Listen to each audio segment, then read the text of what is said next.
Oh, is that your lawnmower? Good. There we go. There we go. All Yeah. right. Okay, so good afternoon, everyone. Welcome to the August Executive Roundtable meeting. My name is Alicia Alexander, MSL from Master of Science in Leadership, founder of Make a Difference Consulting, where we focus on helping organizations, corporate leaders, management, human resource professionals take care of their employees and helping them to feel valued, respected, and appreciated for the job they do through the 5 pillars of organizational excellence. Today, I have with me Lisa Birnesser, if I say that right, John Kennedy, and Dr. Danielle Lord. As guests, we'll be expecting some attendees that may pop in and may not, but we have these wonderful guest speakers with us here today. We are going to do this breakout style. By what I mean by giving each of us an opportunity to talk, and we'll talk about work conditions and organizational excellence. I'm going to start off with Dr. Danielle Lord. Dr. Danielle, welcome. Thank you for being here, and we ask you to tell us a little bit about yourself, how you began, what you do, and what is your favorite food? Oh boy, my favorite food. That's probably a tougher one than anything else. So thanks for having me. You're welcome. These are such important conversations where it's such a pivotal point in, I think, our organizations overall, and kind of where we're at with the needs and the constant contraction and restriction of dollars and employee engagement levels at an all-time low. So I work in the field of organizational development. So there's a lot of similarities between the work of organizational excellence and organizational development. I have primarily spent my career working with helping organizations understand that adults learn differently than the K through 12 model, in which we usually still find how we present learning in organizations. I hate the word training. How organizations themselves learn, change management, and leadership development. I have spent the last 16 years of my career. So my entire career has been doing this work, and the last half of it has been in leadership development. Goodness. And then I do a lot of work with employee engagement as well. So I have a book. I have a couple books actually, but one of the books is Engaging Your Employees. And I have 12 heart-centered strategies that are all about how you connect with humans, your employees, from the heart, not from the head or not from the dollar. And they're all free. That's the best part of my strategies. They cost you nothing but a little bit of your time and ego. So my favorite food, I'd have to go with a cluster of Thai food. Oh, wonderful. We'll just generalize it to, Thai cuisine. Thank you, Dr. Danielle. John, how about you? Yeah, so it's interesting. So my background as a consultant was around improving organizational and operational excellence through a process-specific approach I would bring to large companies. So Motorola, Aon, C-level. And then my life changed about almost 18 years ago now when I got a contract from the Department of Defense to develop a program to improve mental efficiency, initially to reduce casualties, people going into combat, but also accelerate recovery from the wounds of war. And so that's expanded. So in the civilian sector, now I work with everyone from high performers, business leaders, professional athletes, still some military, as well as people suffering from brain trauma. So ADHD, autism, strokes, dementia. But where I really like working as part of the organizational excellence piece is I don't really teach anymore, but I train the brains of the people in the organization to work better. So I partner with a lot of other companies.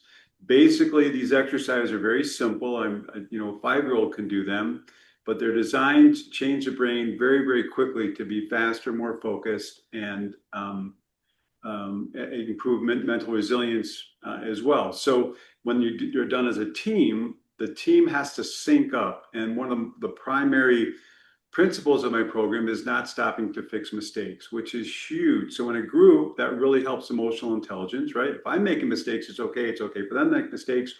And over time, they sync up their thinking. So overall efficiency improves, communication improves, and it really supports that organizational excellence that maybe someone else is teaching them the important things they need to learn. And I just kind of support that process by improving their own ability to do the things they need to do to be better leaders.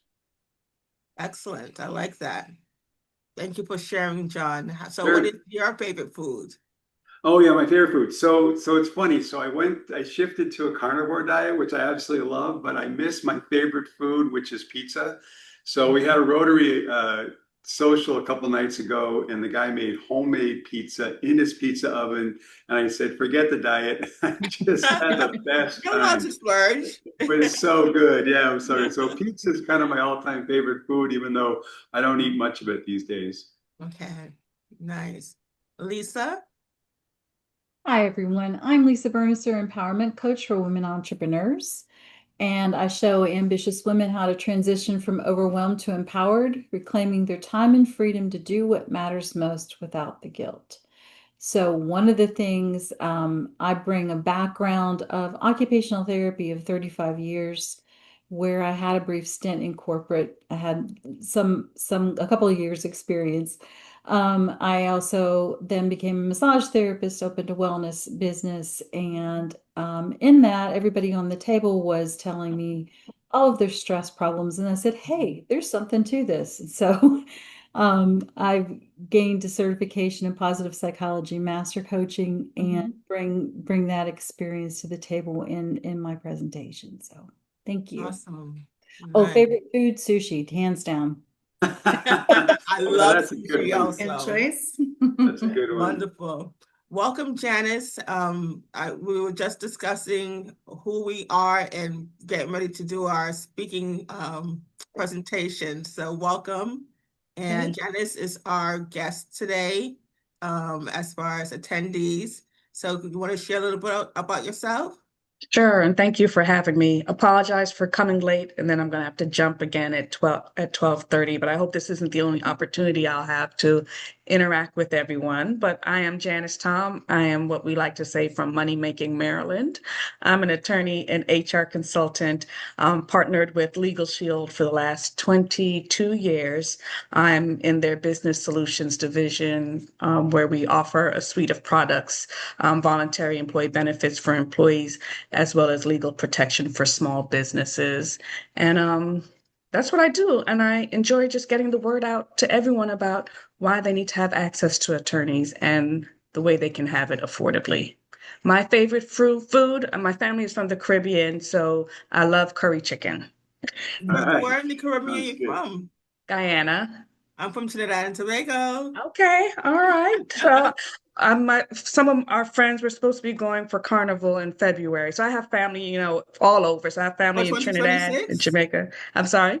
For 2026 or they Yeah, for passed? 2026. Oh, Yes. So nice, we're nice, planning for that. But yes, nice. Well, I wish you had the best time in Carnival and stay close.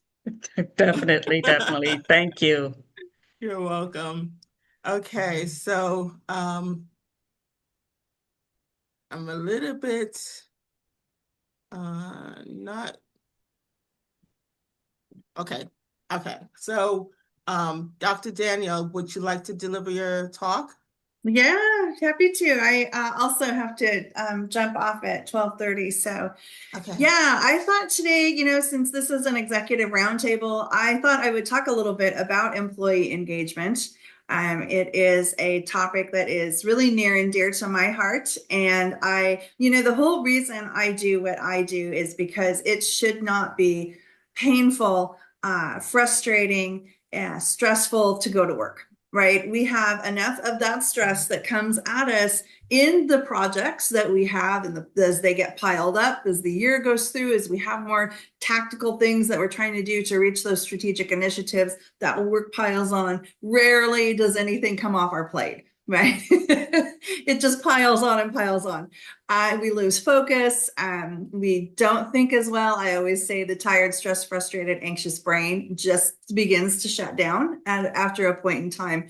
And we have leaders right now who are not being developed in the workplace, and that's causing its own pain. That is a topic for another day. Certainly it's its own conversation, but it's also creating a great deal of frustration for the employees, who are the ones that are connecting your goals to your customers, and they really are the ones that are making a difference as to whether you reach those goals and that revenue, that fiscal impact that most businesses are looking for. So we're seeing employee engagement at an all-time low. We have about only 30% of the workforce that is engaged right now. And even that's probably questionable. For the first time ever, since Gallup at least is kind of the forerunner of employee engagement surveys, but for the first time ever, we're seeing managers now saying that they are disengaged as well. And that's a real problem, because as all that stress trickles down, the managers are experiencing it. Now, who really is there to be the ones to pump up and lift up the employees? And so we have to stop looking at employee engagement as the hot dog lunch. Let's have a hot dog lunch. We're going to have a lunch and it's going to be great and everybody's going to be engaged. And then we're going to return back to the same status quo that we left, that culture that is not producing good brain chemistry, and it's actually producing stress, frustration, and a whole litany of other problems. So there's a lot more to unpack in this, but employee engagement is definitely a critical piece right now. And so we're really starting to see it impact businesses overall. So I'll pause for a second, see if there's any questions, and then I'll kind of jump into some solutions that I've developed. See if there's anything out there. Questions? I'll ask a question. What is the most challenging aspect of having to enlighten senior staff?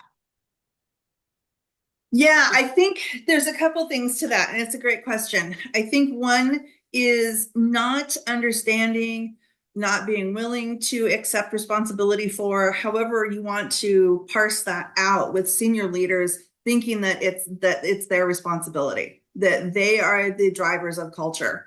I like to tell chief executive officers, remove executive from your title and put in chief engagement officer, because you are the one that is setting the standard based on your behavior. So if we go into that, John will appreciate this, if we go into the neuroscience of this, right, we know that we have mirror neurons. And so we replicate or mimic behavior that we're exposed to over time, especially when we see that behavior getting rewarded.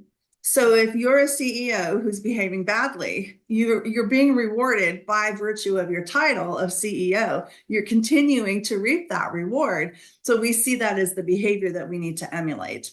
So that's a huge challenge in and of itself. So we need to stop promoting on performance and start promoting on behavior is one way we can kind of circumnavigate that piece of it and help people to rewire the brain. But the other piece of that is when we have leaders who just will not take any acceptance or accountability for the fact that they are the ones that are creating and carrying the culture. And that's a huge piece of it. And I've had executives say to me, CEOs say to me, if people are burnt out, that's not my problem. It's not my fault. That's their fault. That's on them.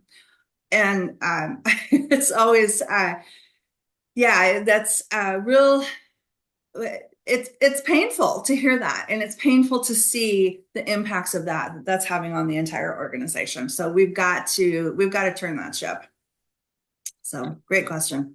Thank you for answering the I would question. just jump in. I was on Yahoo yesterday and I saw an article about quiet cracking. Oh yeah. Mm-hmm. Yeah. Yes. And it speaks to that. Yeah. Yeah. And I hate the term quiet quitting, because I think it kind of has a passive voice to it. And they're just checked out a little bit. Actually, the research has shown, Cuddy, Fisk, and Glick back in 2013 did a great research study that showed if you do not demonstrate warmth, it doesn't matter how great your leadership skills are. If you don't have that warmth, that I care about you, let's connect, right? Let's have the relationship. Without that warmth, people will move into passive or even active sabotage. And I think that we need to start calling it what it is. It's not quiet quitting or quiet cracking. There's nothing quiet about it when it's costing you huge amounts of money through hidden costs of sabotage. So even what I think I have a mathematical equation in my book, it's like, even if you take 5 extra minutes on your break every day at $30,000 a year salary, that adds up to a lot of money over time. Right? But we think about, it's just quiet quitting. I don't need to be worried about it, but the hidden costs are real. So what do you think that we should call it then? Disengagement? I think we should call it what it is. It's sabotage. Now, the challenge that I have with that is that puts the onus back on the employee, right? When really it's just a human condition, a human response to do what they're doing. If you go into real aggressive sabotage, like one employee who destroyed the greens at the golf course where he worked as he left as his parting shot across the bow. That is pretty aggressive. And, there was a huge cost associated with that. So, but, ultimately, these are human responses that we're having to abuse, neglect, apathy within the workforce. And that is laid upon the employees by the leadership, whether that's the direct one-up leader, supervisor, or the CEO behaving badly. Those are emotional responses. But I think that tends to get attention from CEOs and executives when you say it's sabotage rather than quiet quitting. So, and sometimes I found working with executives, they don't make that connection until you link it to something fiscal. Now, in calling it sabotage, do you think that's going to have a negative reaction for the employee if it's coming from C-suite people? Because they'll probably feel like they're being disciplined. Yeah, it puts the sense is, and again, that's why I have a little bit of angst around calling it sabotage, because I don't want the employees to feel the negative ramifications of that. But if you can rip that Band-Aid off and get the employer to see it from a different perspective, sometimes that's the door that opens up where you can start to have a deeper conversation around it. So that's the hope I have around it. But that has been a real impetus in getting people to understand that this is something of a much larger problem than just someone, kind of maybe playing solitaire every morning when they come in rather than getting right to work. So now, of course, we have to have a little bit of downtime, right? The attorneys call it in de minimis use, right, Janice? You got to have a little bit of that, because that's how we refresh. And that's how we sometimes use both sides of our brain, right? We have to be able to get into both sides of our brain to actually make really good decisions. That's how we innovate and are creative. So to say that, oh my gosh, you were playing solitaire for the first 5 minutes when you came into work, we have to have a little bit of that in order to be whole and have that little bit of sense of meditation and reaching out and branching out into different spaces so that we can be whole. But when it becomes a bigger problem, like destroying all of the greens at the country club as your parting shot, we need to have a conversation about it. It's much bigger than all of those things combined. Wow. But yes, that still is a concern, but it definitely opens the door to a larger conversation. Thank you for this, Danielle, Dr. Danielle. John? So it's interesting to hear you take that, because absolutely, and again, that's why companies bring me in, is actually to help solve that problem, because it's a huge problem, engagement. And so these exercises I originally developed for the military, Marines, right? So they just want to get stuff done. When I work with a company, because if you run through so starting from the top, so tone at the top is huge, right? That's what you're talking about. It's got to start from the top.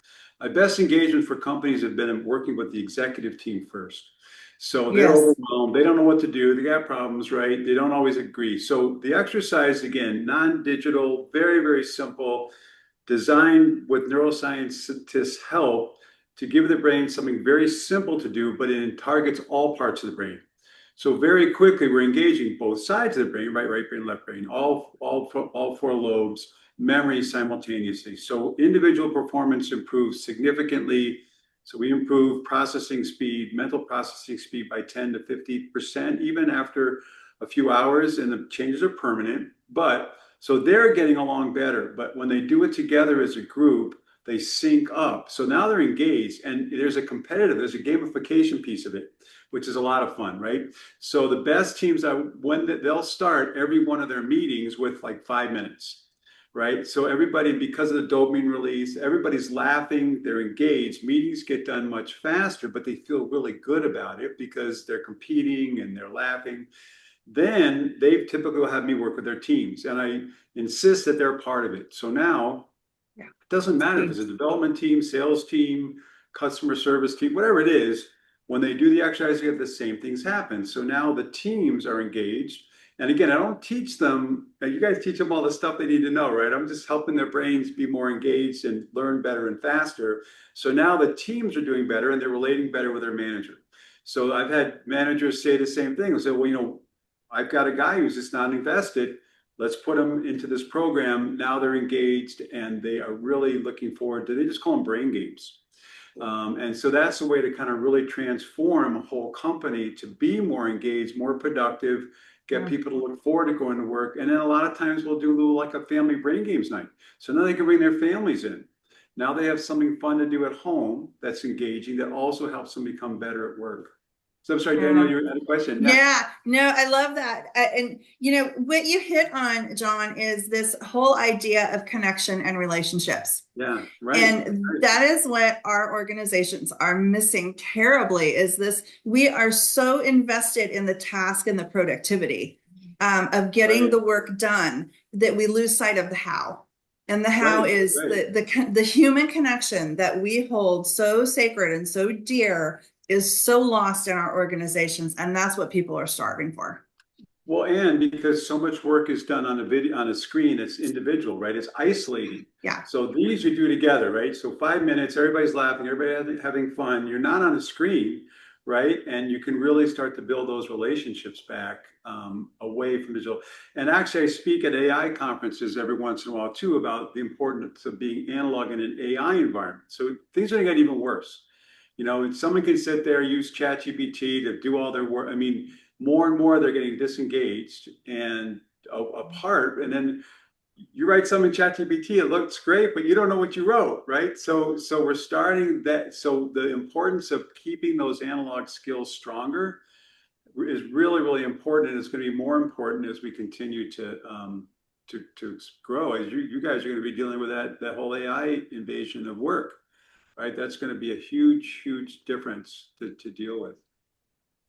I think it's important to, when I talk with people about AI and they say, well, how do you see it being used? I think, we can really help augment the task piece of our work so that we can focus more on the relationships. Mm-hmm. Yes, maybe, right? That's the part. I'm hopeful. Maybe. I mean, that's the whole thing. I mean, there's two different ends of the AI. I have a really good friend, Rebecca Murtaugh, who has a whole organization around bringing humanists back into the AI world. And exactly, it has to be deliberate though, right? I mean, if people are very naive if they think that AI is not going to take their job, if they're doing their job with it, they're not needed, right? So that's why the management has to be aware of that and create these situations where they can continue to interact as people and not just on the screen. So yeah, it's going to make a lot of changes, I think, and it's happening already. And AI, you probably read about where some developers asked the AI to delete some code and it lied, and it consistently lied about what it was doing. Yes, so now we're making AI too much like us, right? So if we can take on the bad as well as the good, so it's, And of course, then companies have to deal with that. You know, what do you do if you're an employee and AI says you're not needed and you really are? I mean, how do you, without that human interaction, really sitting down with your management, sitting down with your team and getting to know each other, it's going to be much harder, I think, going forward. So that's why what you're talking about is so important, that engagement. Yeah, those relationships. Yeah. As a- Wow, this is such a powerful conversation. I'm so sorry that I have to go. But thank you Well, so thank much. you, Dr. Yeah. Danielle. We appreciate you being here. Thank Thank you you. so much. This is Appreciate great. it. Well, Bye. John, as you were talking, I was amazed about the aspect of AI and its influence. How else do you see AI influencing the culture of work where senior management, senior management and general staff interact? Well, that's why senior management really needs to understand what's happening because typically they're focused on the bottom line. AI 24/7, no complaints, right? No HR issues. So any task that AI can do, they're going to start incorporating and relying on it as AI gets smarter. So you really have to appeal, I think, to the values of the people in charge for them to create opportunities for people to stay engaged. Yes. Because, you know, if it comes down to the bottom line, AI wins every time. And that's, you know, now AI is really good at some things. It's good at obviously solving problems. A lot of work in the medical field now, diagnosis. Yeah, I think that's where the tension is going to be, is keeping the human interaction piece while AI starts to take over more and more parts of what people used to do for a living. We're seeing that in the HR world, particularly Yeah, with yeah. our unionized companies. You know, they're taking away jobs, which means the unions aren't getting those dues. So Right, it's a ripple effect. right, It's a right. dismantling of industry. That's what that is. Yeah. It's interesting. If you remember a few years ago, they kept saying kids should learn how to code, right? Coding's going to be the big thing in the future. Well, AI codes better than people do, right? Now people need to be plumbers, you know, they need to be carpenters, something that only they can do with their creativity and so forth. So it's going to create a huge workforce shift, I think. I think as a previous human resources professional myself, there needs to be boundaries set around AI development, meaning that no, you cannot lie. No, you can't scheme against human beings. And those who are doing the programming need to understand that there should be a standard in the AI process. What do you think? Yeah. Yeah, and that's what my friends, you know, Human First organization is trying to get there. Exactly what you're saying. I think it's an uphill battle. She's coming out with a book, but waiting for it for 2 years. It's going to be amazing, all about AI. I think you're right, Alicia. If we can make that happen, again, when you're fighting against the bottom line, it's difficult. Yeah, that's the problem. Lisa, what do you think? Well, I loved Chief Engagement Officer. Yeah, right. That was perfect because what I was bringing to the table today was about self-compassion and resilience. And Yeah. The human aspect of it. Pardon me? The human aspects of it. Yes, because it's treating employees like they're humans and not that they're less than. Because it's a matter of stepping up in the leadership sector, you know, and it sounds like it hasn't changed since 1997 when I was in corporate. That it was much the same where there was disengagement and overwork and pushing and not really respecting the employees as human beings. You know, there's so much research that Dr. Kristen Neff has done in bringing to the table how self-compassion and resilience are ways to keep that heart connection open. If that heart connection is closed and people are disengaged, then they're not going to perform the way that they're expected, regardless. Right. Right. Here's the challenge. If there's disengagement and there's AI, would it matter?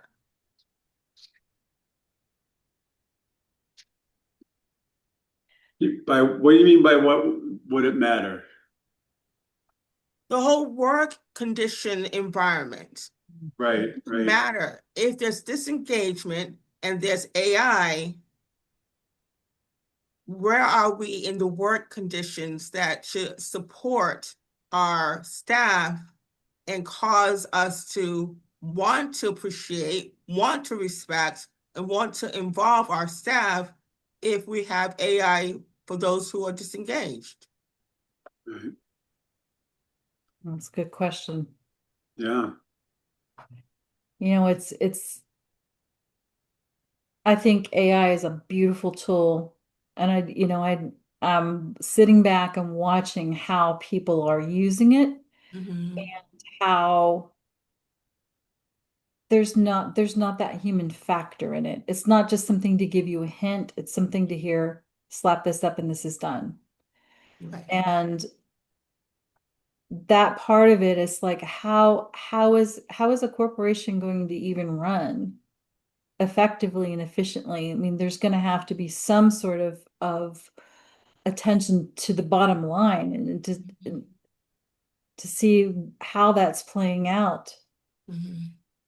That's just it's a horrible way to live. Yeah. Yes, Yeah. Right, I right. agree.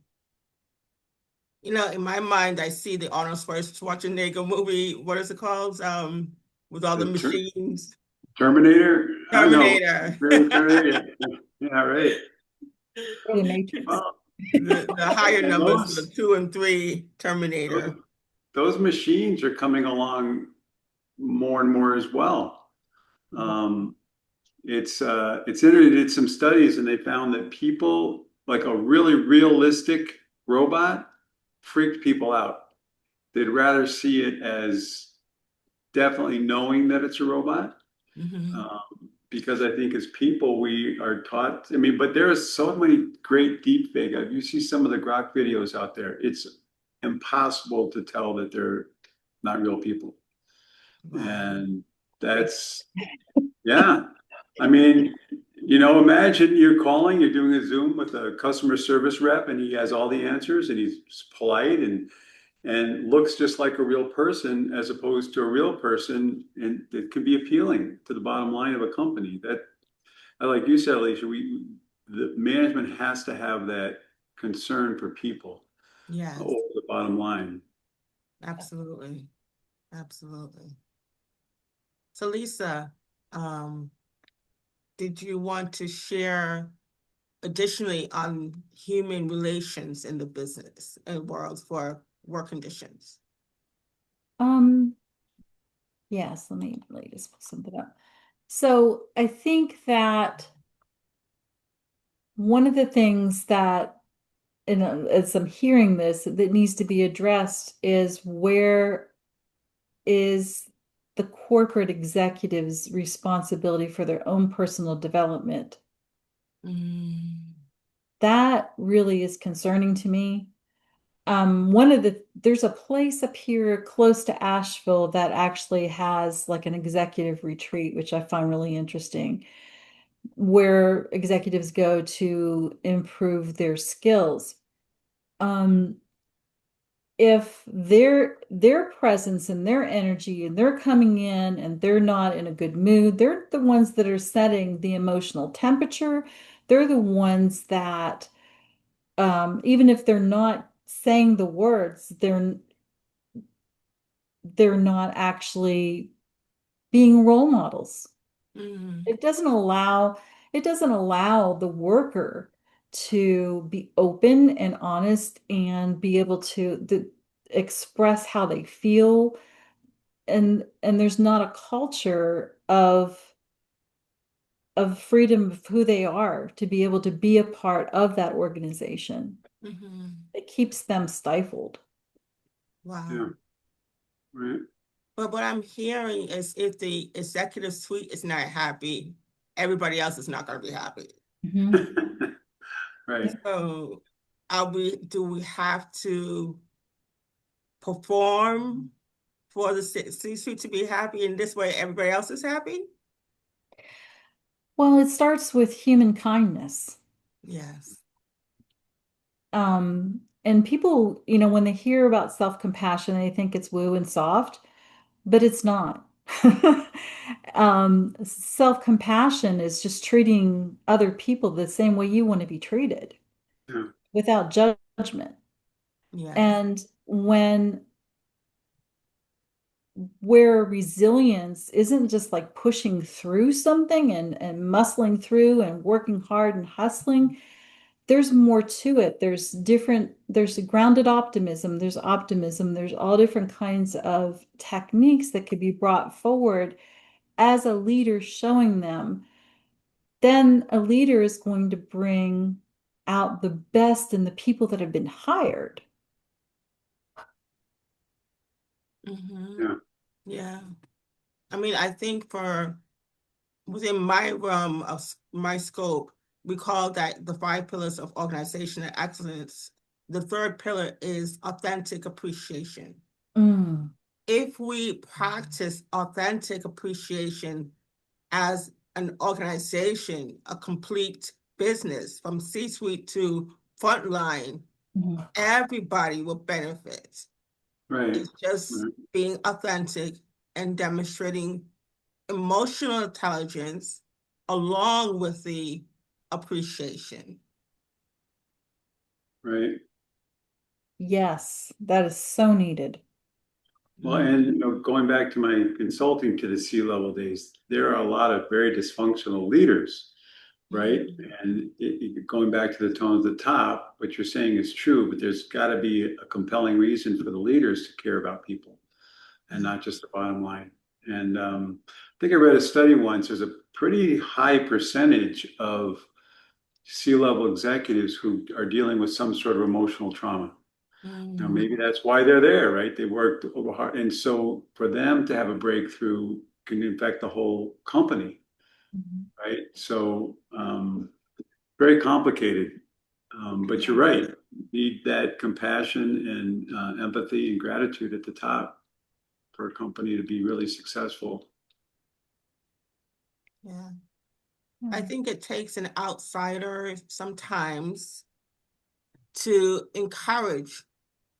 Yeah. And I think and here's a plug for LinkedIn, being able to share in groups where they have the C-level, where they have the middle management, or even, the general professional encouragement words are saying, if this is your case, this is how to make it better.